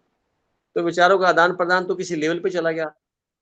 आप जिस की बात करने जा रहे हैं, हम परमात्मा यूनिवर्स की, वो तो काफी थोड़ा एक लेयर के बाद ही तो प्राप्त हो पाएगा। पहले तो लेयर संसार की खत्म नहीं होगी, तब कैसे होगा। तो मौन जाने से जो कहते हैं हम कि संसार की जो व्यवस्था है उससे हट करके जितना समय भी एकांत मिले, इस प्रक्रिया को करने से हमारे धीरे-धीरे अभ्यास में आने से फिर स्थूलता में भी हमें वैसा का वैसा परिणाम मिलने लग जाएगा। तो अधिकांश कर्म आपके अच्छे ही होंगे और धीरे-धीरे करके फिर कर्म से अकर्म में अपने आप होते चले जाएँगे।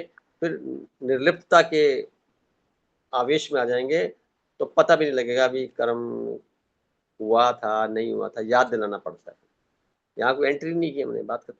पिछला खत्म हो गया, नया कुछ एंट्री नहीं की। तो हमारा जीवन उस चक्कर से अलग होता चला जाएगा।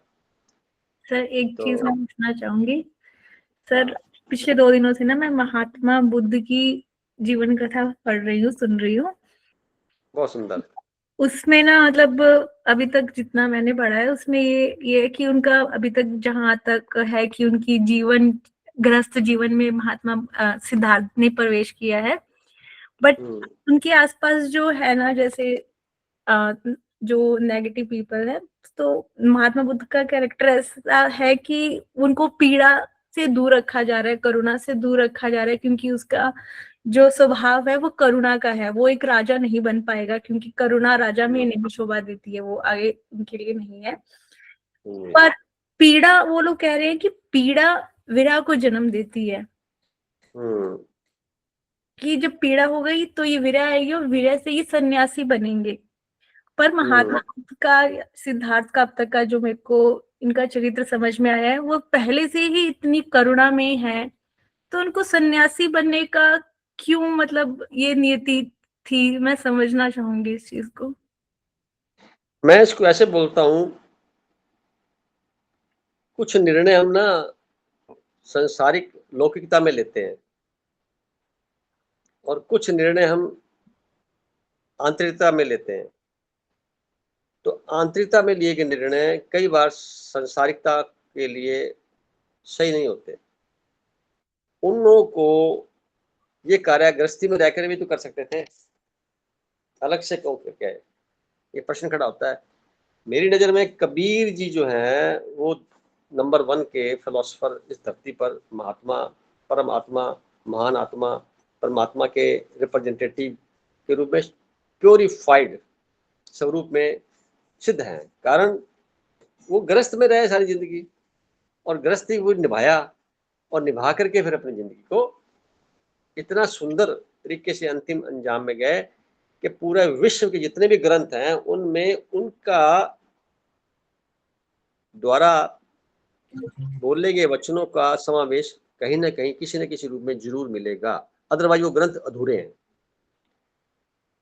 अब यहाँ पे बात खड़ी होती है कि वो भी तो नहीं लग गए, बाकी लोग गए, जैसे महावीर जी गए या कोई और, गुरु नानक जी ने भी ऐसा किया, गृहस्थी निभा करके गए वो आगे। पूरा का मतलब क्या होता है, ये यूनिवर्स द्वारा सेलेक्ट होते हैं, परिस्थितियां ऐसी निर्मित हो जाती हैं कि वो अगर वहां रहते तो राजा बन के रहते, वहां पे इतना ध्यान साधना नहीं कर पाते जितना वो एकांत में जाकर कर पाते थे। इस बात की मजबूरी उनकी उस वक्त की होगी, तो परिस्थितियां उनको ऐसी मिली। और हम ये कह सकते हैं ना कि पैसा ही सब कुछ नहीं होता, पद प्रतिष्ठा ही सब कुछ नहीं होती, आपका बेसिक कैरेक्टर जो इनर है वो क्या है। अपने घरों में भी लोग देखते हैं ना, कुछ लोग बड़े शांत रहते हैं, चुप रहते हैं, ज्यादा नहीं बोलते, पर वो सहन करते रहते हैं धीरे धीरे, क्योंकि वो उस क्षण के लिए वैसे माने महसूस करेंगे। ये निर्णय, अच्छा एक प्लस पॉइंट उनका ये भी रहा कि जिस पर्पज के लिए वो गया सफल हो गए, तो उनको लगा ना मैं एकांत में कर पाऊंगा ज्यादा, तो इसलिए वो उनका उस वक्त की परिस्थिति के अनुसार, अगर वो वहां रहते तो किसी षड्यंत्र के शिकार हो जाते, क्योंकि ये चारों तरफ तो सारा खेल था। एक भावुक व्यक्ति, अब आप जिस पोजीशन में अपने सुनते हैं, बात कर रहे हैं इस ग्रुप के माध्यम से, तो संसार में हम व्यवहार तो हम कर लेंगे, धोखे हमें को तो मिलेंगे, क्योंकि हमारे स्वभाव की वजह से लोग इसका बेनिफिट उठाएंगे। तो वी आर किंग मेकर्स, मतलब हम किंग नहीं बन सकते, किंग मेकर्स बन सकते हैं अपने इस परिवेश में रह करके। तो ये भी एक अच्छी बात है, क्योंकि वो जो चीज है उसका दायरा और उसकी सोच एक अलग नेचर पे है, ये वाली बिल्कुल अलग है। तो उनका उस वक्त का निर्णय असल में सही होगा, अपने उस भाव की तरफ रखते जिस भाव में होता। आजकल हम भी देखते हैं, घरों में से लोग कहीं चले जाते हैं, शादी भी नहीं करते, कुछ लोग कहते मेरे इच्छा नहीं करती, मेरे को तो अपना लगता है मैं वैसे ही बहुत खुश हूँ, एक मेंबर को और बढ़ा के क्या करूँगा। तो वो उनका पर्सनल इंट्यूशन अंदर से फील होता है। तो दो वो लोग होते हैं, कमजोर नहीं होते, वो ज्यादा साउंड और स्ट्रॉन्ग और समझदार हैं कि निर्णय कैसे ले रहे हैं वो। हम उनको दूसरी नजर से देखना पसंद करेंगे जिस समाज के अंदर रहते हैं, तो कई तरह की लेबलिंग लगा देंगे कोई, तो वो गलत है।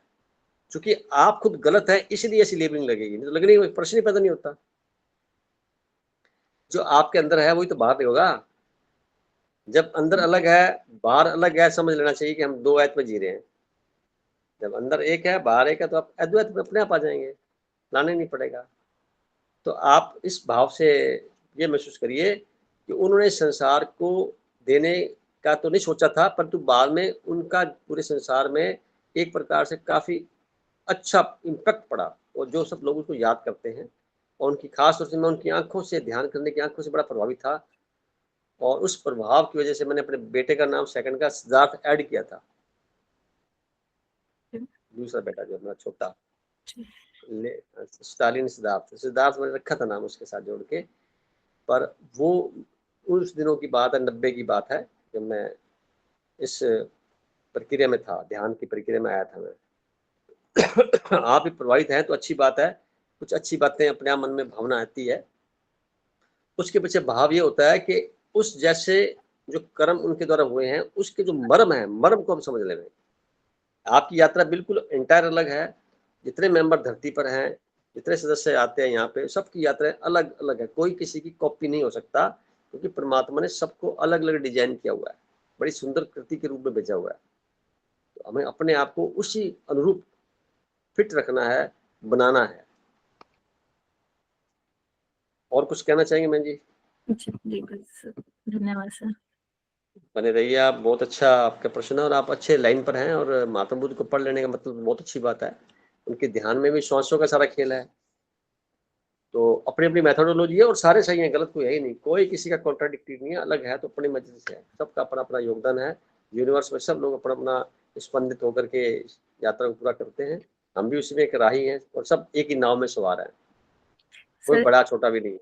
सर एक चीज का प्रश्न जैसे उठता है कि हम बहुत ही इतने महान नहीं है, लेकिन फिर भी हम अपनी जिंदगी में जो भी हमने उतार चढ़ाव देखे हैं उससे हम अपनी विचारधारा बदल के हम नेगेटिविटी से पॉजिटिविटी में आ रहे हैं जी, हम ये सही है। समझ रहे हैं। लेकिन अभी जैसे मैंने आपको बताया कि मैं महात्मा बुद्ध की पढ़ रही हूँ, तो उसमें ऐसे लग रहा है कि वो कितने महान थे, पहले से ही इतने महान थे, लेकिन फिर भी उनके आसपास नेगेटिविटी तब भी थी।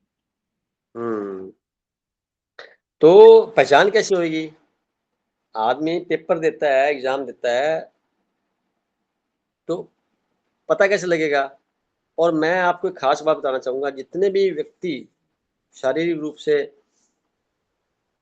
संसार द्वारा प्रताड़ित नहीं होते, समाज उनको प्रताड़ित नहीं करता, उस दुख की चोट से परमात्मा को याद करते हैं। अधिकांश लोग आध्यात्मिक जगत में चलने वाले, सफल होने वाले लोग संसार की द्वारा दिए गए कष्टों की वजह से, दुख तकलीफ की वजह से, अवरोधों की वजह से अपने आप को असहाय महसूस करके, क्योंकि अंदर से करुणा और संवेदनाएं बहुत भरपूर होती हैं, सहन नहीं कर पाते, वहां से अपने आप को विड्रा कर लेते हैं या कुछ सहन करके भी चल पड़ते हैं, पर रिएक्शन ज्यादा नहीं देते, वो लोग सफल होते हैं।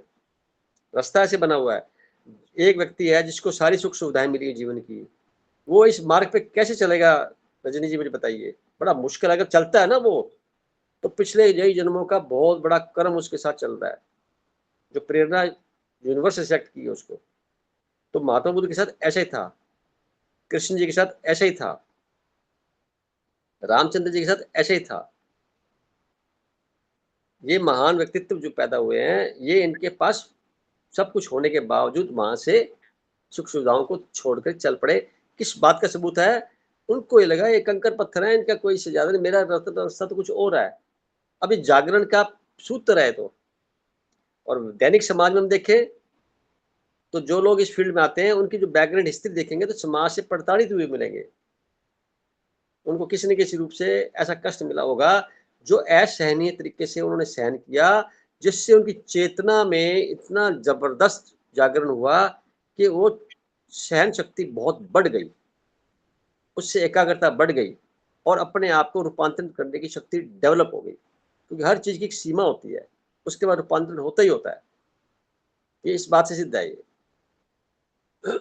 ये खास बात आप देखेंगे तो बहुत से एग्जाम्पल भी मिलेंगे अपने को जीवन में। हमारे राष्ट्रपति मुर्मू जी हैं जो, इनका जीवन थोड़ा पढ़ के देखिए आप, क्या जीवन था। अब्दुल कलाम जी का जीवन पढ़ के देखिए क्या था, और उनका स्वभाव कैसा था। लाल बहादुर शास्त्री जी का जीवन पढ़ के देखिए कैसा था, वो कितने महान देश के नेता बने। इनके पीछे बैकग्राउंड देखिए थोड़ा सा, तो एक दिन का खेल नहीं है ये। कई जन्मों के बाद में फिर संसार में खाता भी तो पूरा करना है ना। मित्र मंडली है, सामाजिक लोग हैं, आसपास के परिवार के जन, उनका खाता पूरा भी तो करना है ना। ये क्यों भूल जाते हैं।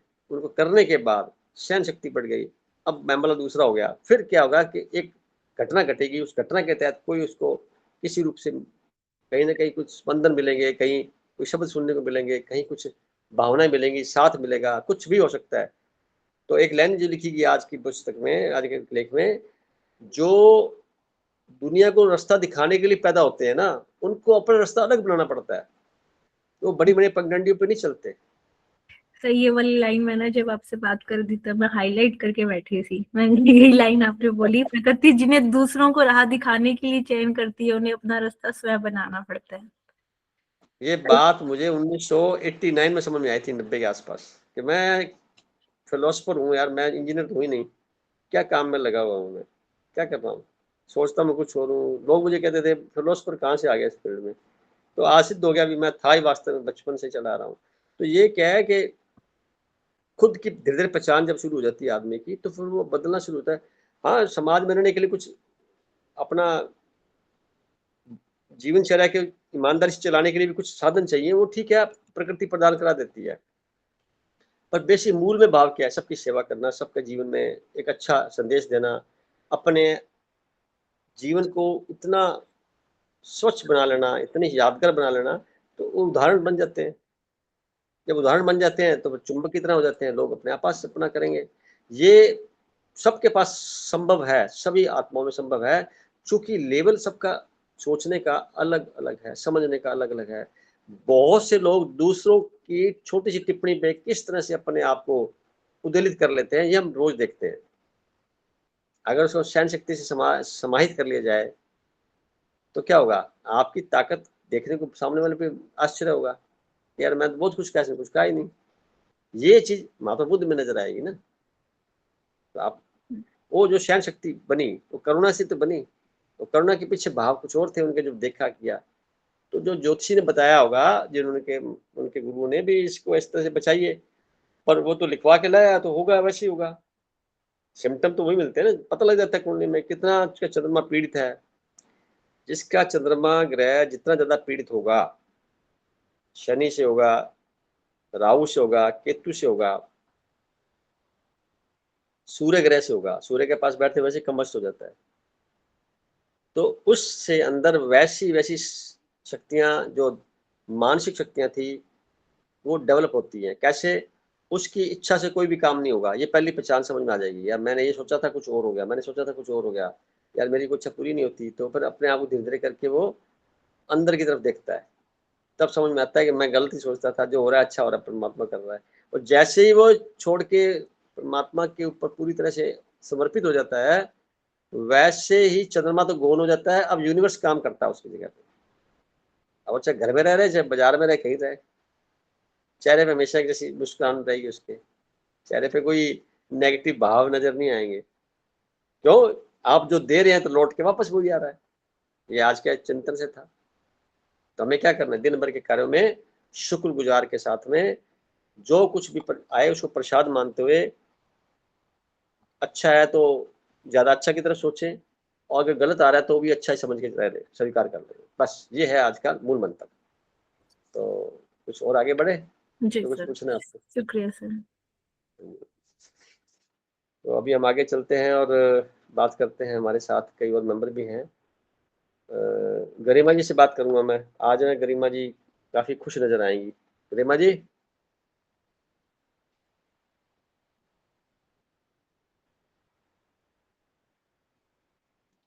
आवाज आ रही है गरिमा जी को?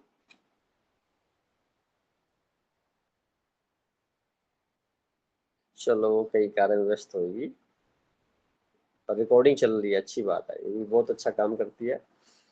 तो प्रतिभा बहन जी से बात कर लेते हैं। प्रतिभा जी। जी नाम सर। बहुत बहुत प्रणाम आपको। आज फिर स्वागत है आपका। कुछ बताइए, आपने सुना क्या है, क्या उसका मीनिंग निकलता है, क्या समझ आया? जी सर।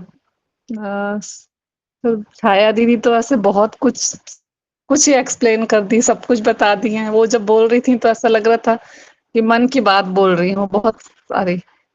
और सर जो लेख रहता है वो तो मेरे को लगता है कि हर बार का लेख मेरे लिए ही है सर। जब भी पढ़ती मेरे को आश्चर्य होता है। अच्छा। मतलब अब मेरी लाइफ से ही जुड़ा है, ऐसा लगता है मेरे लिए ही है। जी।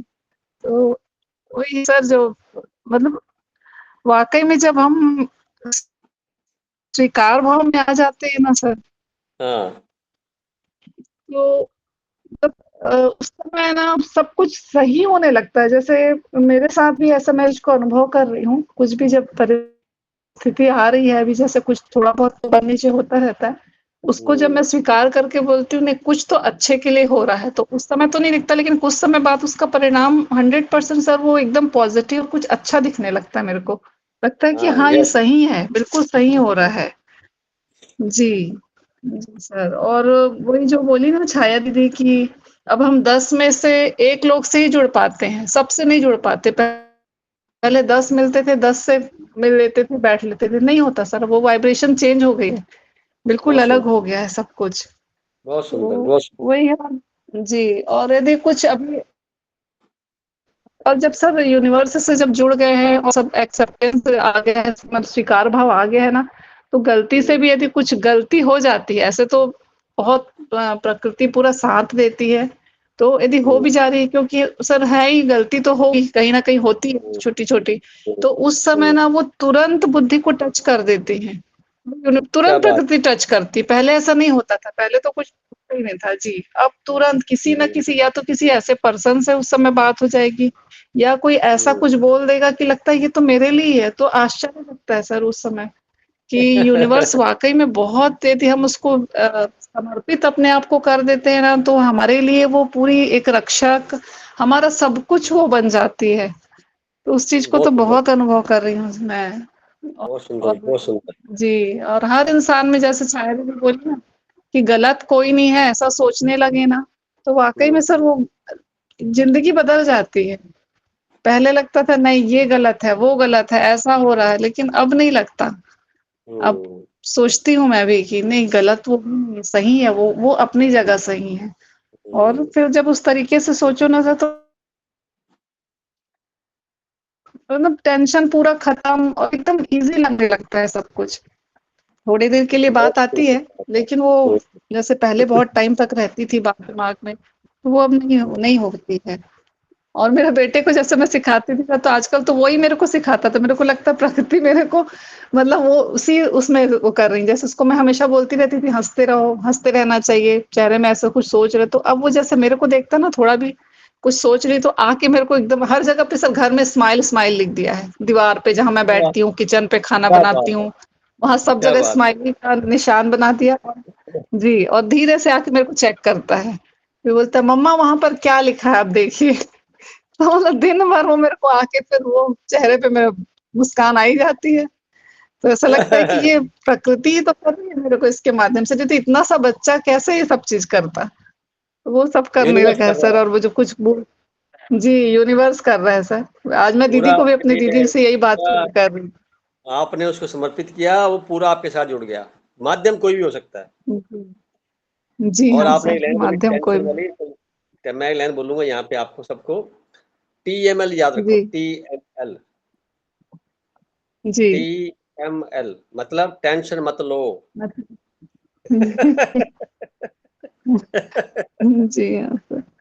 TML ये मंत्र है। जी। टेंशन मत लो। जी सर बिल्कुल। और लेने की इच्छा भी हो तो संडे वाले दिन 15 मिनट की टेंशन ले ली, 9 बजे से 9 सवा 9 बजे तक 15 मिनट। जी। सारे परिवार को इकट्ठा कर लो, भी आओ टेंशन थोड़ी सी आदान प्रदान कर ले। कोई पिछले 7 दिनों के अंदर कोई बात रह गई थी, मन में गिला शिकवा था, कोई छोटी मोटी ऐसी बात रहेगी जो कह नहीं पाए, मन में दबा रखी है, तो बोल दो, अभी अपने ना बराबर कर लेते हैं साहब। 15 जी। मिनट बहुत होते हैं।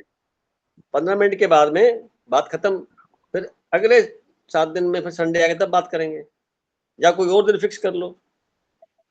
पति पत्नी आपस में बात करते हैं ना, तो मेरा सजेशन ये होता है, मेरे पास बहुत से ऐसे बहुत कपल आते हैं, इस तरह बातें होती रहती है, तो मेरा एक ही सजेशन होता है भाई, सबसे पहले तो ना ये 15 मिनट का टेंशन का पीरियड फिक्स कर लो आप, ये हमने 15 मिनट लड़ना है तो 15 मिनट ही लड़ना, फिर आप जितना लड़ना लड़ लो, ध्यान से लड़ो थोड़ा, तो लड़ना भूल जाओगे, धीरे रूपांतरण होगा, आदमी होश में आ जाएगा। लड़ता कब है? जब बेहोश होता है। गुस्सा कब आता है? जब बेहोश होता है। नकारात्मकता में बेहोशी हो जाती है, क्योंकि माइंड स्थिर नहीं रहता, वो माइंड की जो फ्रिक्वेंसी है उससे कहीं ज्यादा फ्रिक्वेंसी में जाके बात करता है, तो सारे वाल्व फ्यूज हो जाते हैं, और बार बार वो करेगा तो वास्तव में वैसे बन जाएगा, वो स्वभाव आ जाएगा उसका। तो टेंशन मत लिया करो बहन जी, आप बच्चे की बात सुन के ना, मेरे को अच्छा लग रहा है अभी वो बच्चा आपको स्माइल दे रहा है, वो अच्छी बात आपके अच्छे कर्म है, तभी तो, पहले तो नहीं देता था, अब क्यों देने क्या? वो एकदम नॉर्मल भी रहूंगी ना सर, मतलब वो बोलता दिन भर हंसते ही रहो, ऐसे नॉर्मल, जैसे मैं बोलती हूँ कि बेटा ऐसा दिन भर थोड़ी ना हंसते रहूंगी, तो बोलता नहीं, चेहरे पे स्माइल तो होती रहना चाहिए, तो देखो कितनी वैसे ही बात है। आदमी आप जी बहुत वॉच करता सर। जी बने जी रहिए। सर। और गरिमा जी, आप थोड़ा सा आज पहले तो हम आपको कुछ कहना चाहेंगे खास, फिर मैं बात करूंगा, बोलो क्या महसूस कर रहे हैं आज आप, पिछले सप्ताह से लेके अब तक?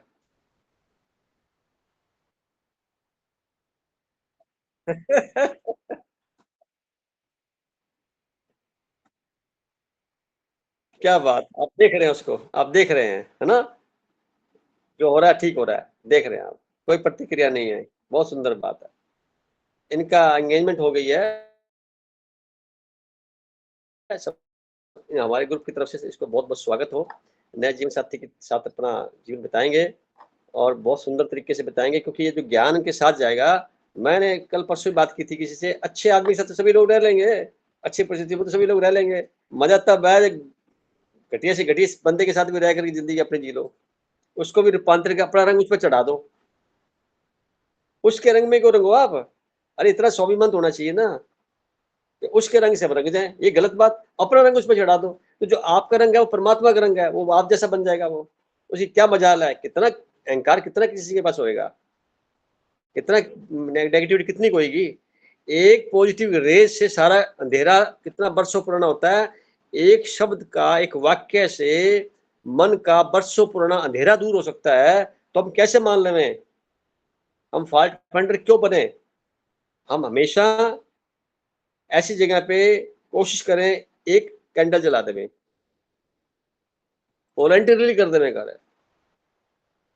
कोई एक्सपेक्टेशन नहीं, कोई किसी प्रकार की उम्मीद नहीं, कोई किसी प्रकार का हमें कोई आदेश नहीं चाहिए, हम अपनी मर्जी से शांति से तरीके से काम करेंगे। तो नेगेटिव एनर्जी थी, वो अहंकार थी, अहंकार को हमने पॉजिटिव में इसको अपने ऊपर लागू कर दिया, बात खत्म होगी, दुनिया आपके वश में ऑटोमेटिकली हो जाएगी, आप चुंबक बन गए। तो गरीबा जी, मेरा आशीर्वाद इसी बात पे ही आपको,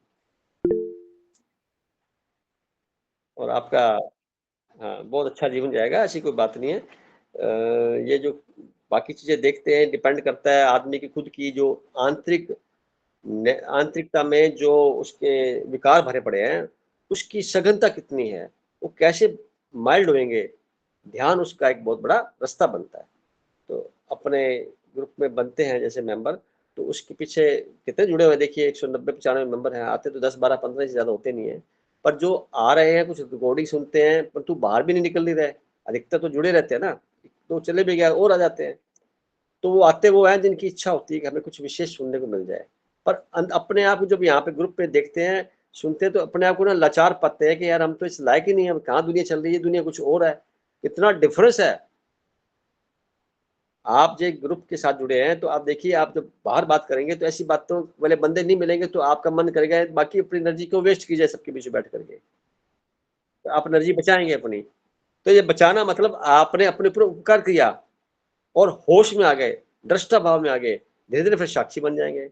अब ऐसी स्थिति में छोटी सी उम्र में अगर बंदा कोई आ जाए, तो अंदाजा लगाइए उसका जो है 50 साल के बाद का समय कैसा होगा, हमेशा उसको सत्कार मिलेगा, रिस्पेक्ट मिलेगी, हमेशा चेहरे पे खुशी रहेगी, बीमार होना तो बहुत दूर की बात है, होता ही नहीं है बंदा बीमार, मैं तो कहता हूँ बीमार होने के लिए मेहनत करनी पड़ती है, व्यवहार हो ही नहीं सकता, क्योंकि आपने बहुत कुछ गंदा सोचा हुआ ऐसा, वही तो लौट के वापस आ गया आपके पास।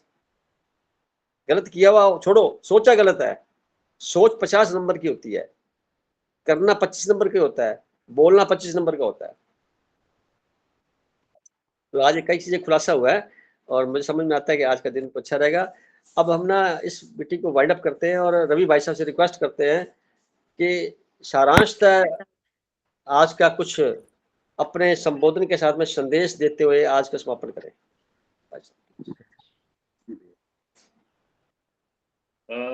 बहुत बहुत बेहतरीन एक विषय था पहले वाला, मन, और दूसरा जो विषय था जिसमें पहला वाक्य था फल की इच्छा मत कर। तो अगर हम गीता को अगर देखें, उसमें 10वें अध्याय में 20वां श्लोक है, कर्म करेगा फल की इच्छा मत कर। तो ये और दूसरी हम इसमें संस्कारों की बात कर रहे थे, तो मेरा ऐसा मानना है कि उस ईश्वर के पास में कोई रजिस्टर मेंटेन नहीं किया हुआ। बहुत सुंदर। लाखों करोड़ों लोगों का रजिस्टर वो वहां पे ऊपर बैठ के ये लिखता है कि इसने ये कर्म किया था, इसको ये गर्व मिलेगा, वो जन्म मिलेगा। साहब ये संभव नहीं है, वो इतना वेला आदमी नहीं है। हाँ, ये सिर्फ हम अपने अंदर भीतर में स्टोर करके चल रहे हैं सर, और ये हमको पता है, और हमारा जीवन उसी से आधारित होगा सर। ये उसका खूबसूरत चित्रण था और बहुत बेहतरीन ढंग से छाया जी ने इस टॉपिक को एक्सप्लेन किया। और रजनी जी देखिए, हम जो बौद्धित्व प्राप्त कर गए, जो कैवल्य प्राप्त कर गए, चाहे जैन तीर्थंकर्स हैं, चाहे महात्मा बुद्ध हैं, जब आप इनकी चर्चा करते हो, उनकी आध्यात्मिक यात्रा के बारे में पढ़ने की कोशिश करते हो, और वो क्यों उसमें करुणा वेदना और क्यों वो राजसी राजपाट छोड़ के, आपने बहुत खूबसूरत उसकी व्याख्या की कि वहाँ उस वक्त की काल और परिस्थितियां शायद दूसरी रही होंगी, कि उसको वो एकांत नहीं मिल रहा होगा। जैसे एकम दीपम जैसी थ्योरी उन्होंने दी थी कि एकला चालो जैसा कुछ, शायद में वहां पे ये सब चीजें। किंतु इस बीच में जैसे प्रतिभा बहन ने बात की कि मेरा बेटा मुझे हर जगह स्माइल स्माइल स्माइल लिखने की बात करता रहता है, तो मैं इस बात को उसके साथ कनेक्ट करने की कोशिश कर रहा हूँ कि ईश्वर को प्राप्ति का सबसे बढ़िया जरिया है सर प्रेम।